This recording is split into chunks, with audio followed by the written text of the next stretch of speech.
Welcome to TAT news. మన channel మననేస్తాం.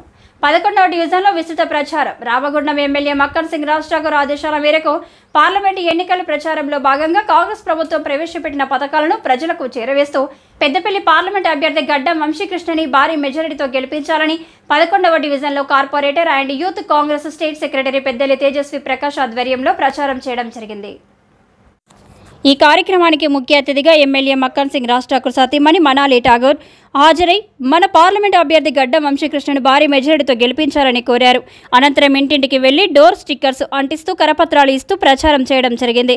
ఈ ప్రచారంలో zonal cluster Patapalli Ravikumar Yadav, division cluster Injapuri Pulinder, senior Congress నాయకులు కోదాటి వినోద్ కుమార్, ముత్తనూరి చంద్రయ్య, బీసీసీఎల్ అధ్యక్షులు శ్రీకాంత్, మౌనిక, మహిళా కాంగ్రెస్ నాయకులు ఇనమల రజిత, ఆత్మకూరి భాగ్య, కొండ శంకరమ్మ, రంగు లక్ష్మి, రేవెల్లి మీనయ్య, గీత తదితరులు పాల్గొన్నారు. ఎఫ్సిఐ ఫ్యాక్టరీ నిర్మించింది మన వివేక్ వెంకటస్వామి గారు. అదేవిధంగా సింగరేణి సంస్థ నష్టాలు అయినప్పుడు కూడా వెంకటస్వామి కాక గారే ఈ బాధితులకు ప్రభుత్వం తరఫున సహాయం చేయించి మళ్ళీ నడిపించిండు. మన వంశీకృష్ణ ఒక మంచి బిజినెస్ మ్యాను. సోలార్ బైక్స్ సంస్థను ప్రారంభించి ఒక 500 మంది నిరుద్యోగులకు ఉద్యోగ అవకాశాలు ఇప్పించిండు. కాబట్టి మన మక్కన్ సింగ్ గారి నాయకత్వంలో 13వ తారీఖు రోజు జరగబోయే పార్లమెంట్ ఎన్నికల్లో 3వ నెంబర్ హాత్ చేయి గుర్తుకు ఓటేసి భారీ మెజార్టీతో గెలిపించాలన్న.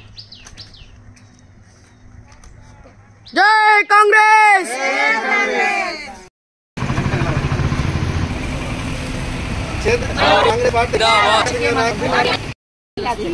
సరేనా? ఓకేనా?